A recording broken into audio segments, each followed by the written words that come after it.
When you want graphic designs to really stand out, you want ZapMonkey. With images that are unique and powerful, yet fun, ZapMonkey is the wild brainchild of talented artist Tank Gregorian. When Tank puts it down, the images seem to jump off the page. Now, he's making this wild talent available to you. Just go to zapmonkey.com, that's ZAPP-monkey.com, and strap in. That's zapmonkey.com.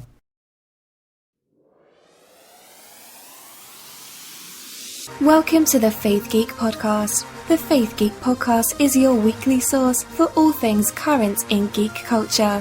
From entertainment to sports, parenting to religion. Be sure to check us out on the web by visiting www.thefaithgeek.com.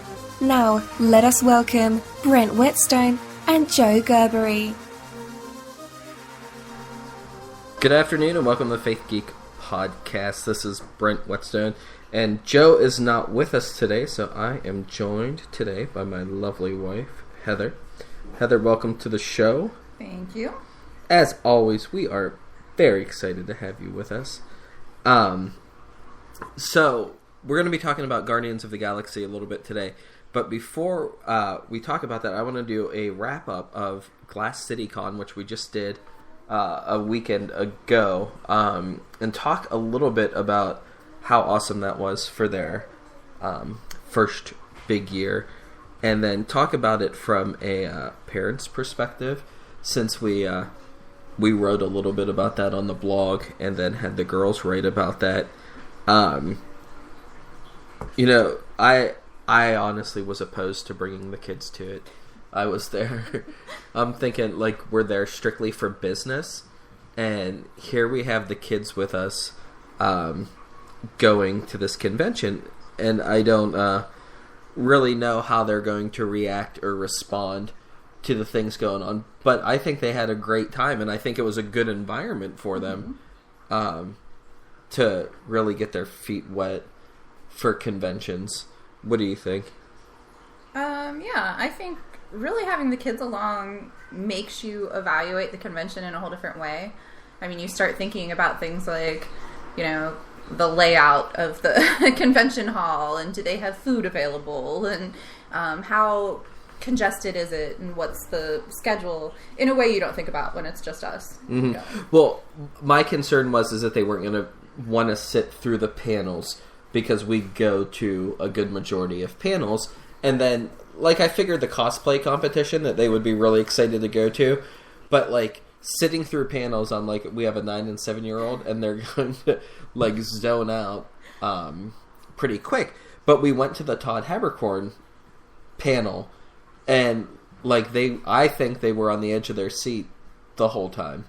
Well, they were really excited to meet Todd Haberkorn, who stars in a number of the shows that they watch. So yeah, for those of you not familiar with Todd Haberkorn, he is in, just to name a couple of the big ones that he's in, Fairy Tale, where he plays Natsu, and then Ouran High Host Club, where he plays Hikaru Hatashin, and then for you web series people, he plays Spock on the web series Star Trek Continues. So we got to sit in on the panel with him, and it was called Educating a Corn. And, like, the whole premise of the panel was that he is so busy with work that he doesn't have time to keep up with everything that's going on in pop culture. So he really relies on the fans sitting in the panel to let him know what's going on in the world of anime and, movies and just stuff in general.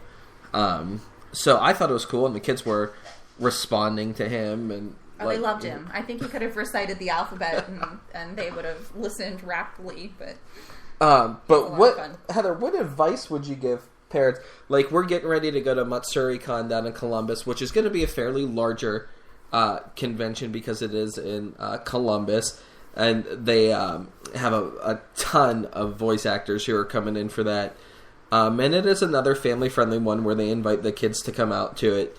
But what advice would you give parents who are going to bring their kids into the convention scene? I think the more organized you can be as a parent, the better. Definitely get the schedule ahead of time. Map out exactly the events that you want to see. Make sure that you're including things that the kids will be interested in as well. I think we got really lucky with the panels we were able to take the kids to, that they were something that they were interested in. I think if we had done too many other kinds of panels in a row, they might have gotten squirrely as we went. So I think definitely remembering to schedule in things for them. Convention food is great, but I would recommend actually leaving the site to eat if you have that option, just to give them a little downtime. Which is what we did. We walked up the street to a really neat pizza joint downtown pizza Toledo. I'm ready to move to Toledo for this pizza. Although you can't drink the water in Toledo. No, you can't move to Toledo this week. That would be bad. Do not drink water if you're in Toledo. Yeah, so, like, we left site, we went and we got the pizza and everything, but it was good because, like you said, it did give the kids a little bit of a break from the convention scene. They got to, detox a little bit, sit down, and enjoy a nice lunch. But it also gave us time to, like, regroup and talk about, like, what we were enjoying and what we wanted to see and, what else we were going to do throughout the day. Right. And I would say definitely involve them, give them some options. At 1 o'clock, these 3 things are going on. What do you think you would enjoy? And, let them make some decisions and pick some things that they're interested in as well. And one of the things that I noticed with this convention, not so much at Colossal Con, but more so at this one, is that there were a lot of families who were there, and they were cosplay families, which was really cool. And we have some pictures up on our Facebook page of one family in particular with their daughter who had to be maybe 3 at the most. And they were cosplaying as a family, and that was pretty cool. They were adorable, yes. And you're starting to see that more and more as we go to these conventions, that there are a lot of families. And I would say that Glass City Con was more of an adult-oriented convention as opposed to Colossal Con, just with some of the panels that they offered after hours. But you still saw a lot of families and a lot of younger, high school-aged kids there, which was neat to see, because you see that geek culture shift that we've talked about in our previous episodes, where, geek is in, and everyone's proud to be a geek now. But it was good. I think it was good bringing the kids. I'm looking forward to bringing the kids to the next one, Matsuri Con. They will disown us if they're not in costume this time. They're already planning that. So they've got their cosplay mapped out, so we're going to be very busy in the next couple of weeks before we go down to Columbus to do that. So expect to see a whole family of fairy tale cosplayers. Hopefully I'll have my tattoo by then. If you could see the looks that I'm getting right now, this is why you don't podcast with your wife. Podcast with your spouse. So that was really cool, and the girls actually blogged about their experience over in Toledo, so you can check that out on the Faith Geek blog at thefaithgeek.com. While we're talking about thefaithgeek.com, we had an interesting couple of incidents that came up this past week where we started getting major trolled by, and the funny thing is, someone we actually know. And listen, I'm not against trolling. I do a good deal of trolling myself. Just ask my family on Facebook. I troll like crazy, and I have fun with it. And we allow it to a certain extent on the blog. We welcome and encourage comments and critiques of what we're doing. And if you critique spelling or grammar or whatever, and it slipped through and we didn't catch it, we're going to fix it. That way we maintain our level of professionalism. But where we draw the line at is where you start threatening us and you start insulting us and insulting our integrity. At that point, we're going to draw the line. So for our readers out there and our listeners out there, you are more than welcome to go ahead and comment and go ahead and, if you want to have a little fun and poke fun at what we're writing about and whatnot, you're more than welcome to do that. But we will, just so you know, we're going to draw the line when you start insulting us and you start threatening us. At that point, it becomes more of a safety issue for our people. And, we reviewed what was going on with some of our friends in law enforcement, and they thought that it would be a good idea for us at that point to block the IP address.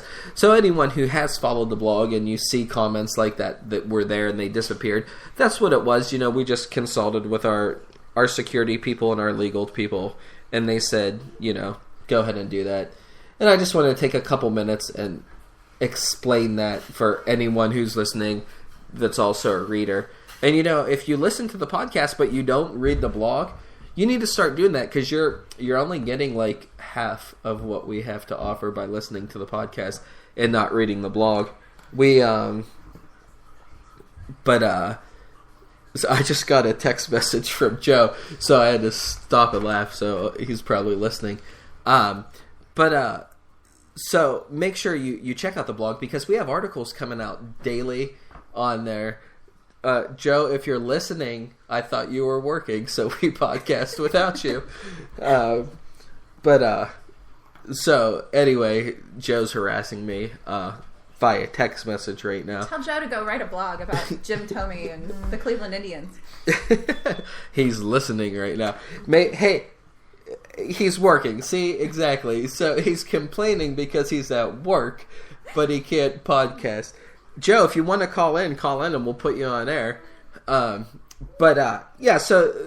make sure you check out the blog. Joe is actually going to write about Jim Thome, who's a baseball player. He is now, because I'm guilted into it. So, what's the deal with that? The Cleveland Indians signed a contract for him for 1 day, so that they could retire him from the team. Why? Like, did he play for the Indians before? Yes. Oh. Amazing player. I guess he played for the Indians. Really great run with the team. I don't. Yeah. You guys know I don't follow sports, okay. So whatever. I'm still laughing about Joe. But anyway, so make sure you check out our blog, and if you don't follow us on Facebook or Twitter yet, go ahead and do that, because we actually we were giving some stuff away the other day. Unfortunately, we didn't meet the requirements to give the stuff away, but we're gonna still have it. Yeah, we still have it. We're gonna rerun some of that. And actually, Joe is calling in right now. Hold on 1 second. We're gonna get Joe on the air. Hey, Joe, can you hear us? I am morally opposed to everything that's going on right now. Why is that? Because I was not told that there was going to be a podcast about the movie that I haven't seen yet. Well, we're only going to we are only going to touch lightly on Guardians of the Galaxy. Just plug your ears. We'll warn you when there are spoilers. When we get to that point. I have to be on every podcast. You know that. I have to have my voice be heard. Well, see, you're on it now, and you're actually getting paid to do this one. How about that? As opposed to normal. Yeah, it's just that we're not paying you; someone else is. Right. Funyuns and I hugs. was able to be on here long. Unfortunately, it's I gotta go. But I was just really mad that I saw that there was a podcast going, and I was not part of it. So. You know, sometimes stuff happens. We have advertisers that need us to podcast. Well, had you told me that, so it made time. But that's fine. No. Communication's great. Go see Guardians so we can have an actual podcast that's devoted just to that. Me and Karen are going to go see it tomorrow night. So. Perfect. Awesome. Maybe I'll join you because I want to go see it again. No, it's a date. Oh, we're going to go to Newcastle. And somewhere else. So. I'll sit a row behind you guys and throw popcorn. But I'm excited for it. I have a giant excitement going on for this movie. So I will listen on later on once I'm off work. But I of course have to be a part of any podcast that comes off the work. So. Joe just likes to hear his voice over the radio. I absolutely do. That's exactly it. Also, don't forget to Yes. Oh, yeah. Oh, we are very excited about that. That's at 6 o'clock our But time. I have to go, so farewell, fair podcast listeners. Fare thee well. Fare thee You well. got your taste of Joe here, so. Thanks for calling in, Joe. Yeah. Maybe next time, you mention it to me. Next time. It'd be great. We'll see. Okay. All right. All Bye. right. Bye. So there's Joe, everyone. He got himself on the podcast, which we know he is always excited to do. But yeah, Joe brought up a good point. The 14th. Do you know what's going on the 14th? Have we even told you what's going on the 14th? I'm looking blankly at you. Yes. The audience can't Okay. see that. August the 14th, which is a Thursday, okay, at 6 o'clock p.m. Eastern Standard Time, for everyone who listens out west, we will have on our show our favorite guest, Jason Satterlund, who is a Geeky Award nominee for his film The Record Keeper. So, in the web series category, Jason Satterlund's been nominated for The Record Keeper. So he's going to be coming on the show talking about, hey, like, this is what's going on, the new projects that he's working on, which there's some awesome stuff coming down the line through that. So make sure you guys mark your calendars. You'll want to listen live to it. If not, as always, you can catch it on Always a great guest. iTunes Love and when then he's on. Spreaker. But yeah, Jason's one of our favorite guests. We love having him on, and he's a really neat person. So He's got some stiff competition in that category, though. I know, that's what the web series category. Good thing that we love Jason so much, because it's going up against Star Trek Continues, which is like, I love Star Trek. Everyone knows that listens to this, and everyone knows who knows me personally. I'm a Star Trek obsessed fiend.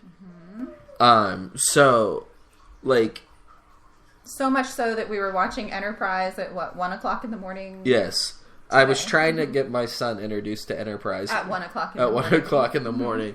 So we were watching the pilot episode, Broken Bow, episodes 1 and 2, or parts 1 and 2. But yeah, so like, he's got some good competition, but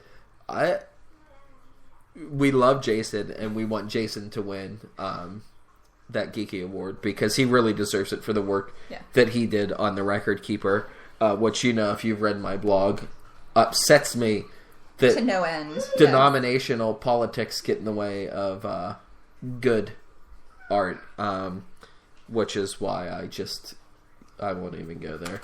I'm not allowed to talk religion anymore. We've cut him off. They've cut me off. I'm been getting in trouble. But anyway, so tune in August the 14th at 6 o'clock to hear Jason talk about his new projects that he's working on, talk a little bit about the Geeky Awards. And then the Geeky Awards is this month as well. Right. And we're going to be covering the Geeky Awards. We'll be doing some live blogging while that's going on. So you'll want to follow the blog for that and get our insight on what's going on. And if you follow the with blog, you know that they've already awarded the Geek of the Year. Geek of the Year went to LeVar Burton of Star Trek fame. But I think the reason why they awarded it to him was for not Reading because Rainbow. of Star Trek, but because of Reading Rainbow. And he actually raised, was it $10 million? I don't remember. It was an insane amount of money it was in quickly. the millions of dollar range to bring Reading Rainbow back on to public television. It's like one of my fondest childhood memories. Like the right theme there. song is going through my head right now. Don't sing it. I can't do anything. Take tried, a look. audience, I'm sorry. It's in a book.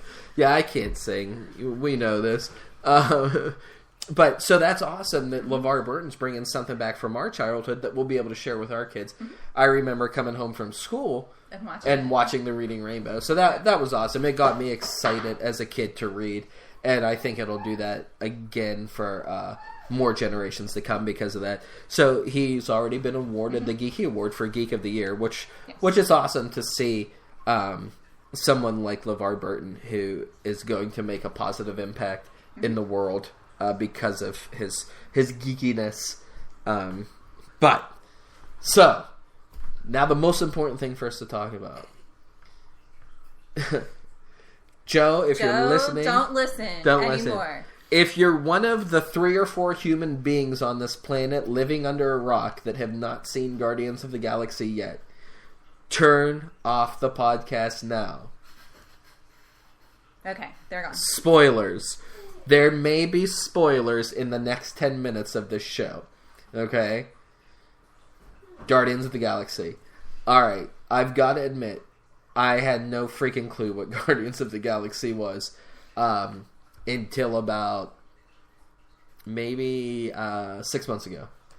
And I started seeing trailers. Yeah, I started seeing trailers. Mm-hmm. So I was talking with someone who was on staff at the time about Guardians of the Galaxy, and he was explaining to me a little bit, excuse me, about what Guardians of the Galaxy is. And I'm like, huh. Mm-hmm. So then I'm seeing some more trailers, and I see Chris Pratt in it, from Parks and Recreation. And I'm like, really? A superhero? As the lead, right. Yeah, I really don't see Chris Pratt in this superhero type role. And then I see that my girlfriend's in it, Karen Gillan, and I'm like, okay, now I'm really interested in this. Mm-hmm. But then I heard she shaved her head for it. I'm like, no, your beautiful red hair. Mm-hmm. My favorite ginger in the world, and you're going to shave your head for a movie. I hope my sister's not listening, or my mom, or my brother. Yeah. But anyway, so I started looking into a little bit about the Guardians of the Galaxy, and then, the teasers kept on coming out, and you see the all-star cast that it has, and so I was intrigued. And, I'm a DC fan. Marvel is not my cup of tea. I do like the Avengers. But I was like, all right. This is where I can't believe we got married. I know. Because I'm more of a Marvel fan than a DC fan. But if you read my blogs and you've listened to the podcast before, like, DC just sucks at making movies. Their television shows are amazing, but their movies just suck. I mean, there's no other way to put it. Never be sponsored by DC. Yeah. Well, hey, I don't get paid, but I am supposed to report how I feel. But if they could just team up with the people who make their television shows, then they would make good movies. But that's besides the point. But Marvel has had a run of very successful. Yeah, Marvel. I mean, they just hit it out of the park, mm-hmm. and every movie that they come out with, they outdo the previous one. So we went to the drive-in the other day, and we saw Guardians of the Galaxy. And from minute one, you are hooked to the storyline. Mm-hmm. Nothing like the previews at all. They cut it in such a way that they gave nothing. Other than it's funny. Other than it's funny. They gave nothing away. So if you go in and you think you know what this is going to be about, you have no clue. But, I talked about this in the review that we did the other day, that this movie is not heavily reliant on action sequences. Now, there are action sequences in it, and they're very well done, but the action sequences are not so important and so heavily relied on that that's all you're seeing. Right, which has been a trend in the last several years with comic book or TV-related movies to just especially in the Transformer movies, too heavily on that. And like we've seen that in Transformers, where they shoot these extra long action sequences in 3D, and they serve no point other than sell 3D For tickets. The next 25 minutes, put your 3D glasses on, and watch the Transformers jump around, and and that's pretty much it. But with Guardians of the Galaxy, like, there was more depth to the movie than that, and they made you fall in love with each one of the characters, which usually is hard to do, especially in a superhero movie. And in that big of an ensemble. Right, because you're going to have your favorites. But in this one, like... I don't know. I still had favorites, but... But you fell in really love cared for the whole... with all of the characters. Even the ones that seem like they're the villains part of the ensemble. Like Gamora, like... You don't... had a checkered past. Yeah, right. Like you don't really trust her. But... And I guess, I mean... Talking of villains, I guess they are kind of villains because they're all criminal past. Anti-heroes. Yeah, they're anti-heroes who become the heroes, which is really neat to see. Like, here are these, like, average people, things, average aliens, like, breaking... It's very Dukes of Hazzard, only in space. Yeah. And I saw the director actually made a quote that it's very space opera. And it is very space opera. There's a lot of action in space. And that drives the plot to an extent, but then it's more so the characters' backstories. And like, I know that this was the first of what is obviously going to be a lot of Guardians of the Galaxy movies, but if they continue on to where the trend where they make you fall in love with the characters and they keep you in love with the characters and the characters' individual lines, but they're not storylines, not their lines, but their individual storylines, but then their storyline as an ensemble, I think that they have a recipe, right, obviously, for a lot of success. And it's already done $160 million in sales in its opening weekend. So, well, our 7-year-old has already said, "What do you mean they only made one?" I said, "Well, honey, it just came out." Yeah. Give them a little time. They made me go to Hot Topic and buy the Rocket Raccoon bobblehead Funko Pop toy. So, like, our kids were in love with it. They're ready to go see it again. It may warrant another trip to the drive-in tonight, possibly, to go see it, because it was that good. And then, as good as Kevin Bacon. As good as Kevin Bacon.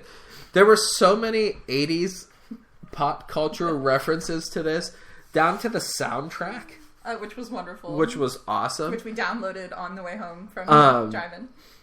But, and then at the end, like, at the end of just when you thought they couldn't reference anything else from the 80s. If you go to a movie produced by Marvel Studios, okay, you know that you sit through the credits. Mm-hmm. If you leave during the credits, you're going to miss something important. And usually what they've done is they've set up the next movie. So, like, at the end of Captain America, the first one, like, they set up the Avengers. Like, right. They're always setting up the next big thing that's going to come out. So at the end of this, instead of an Easter egg, you get a duck egg. you almost get rickrolled.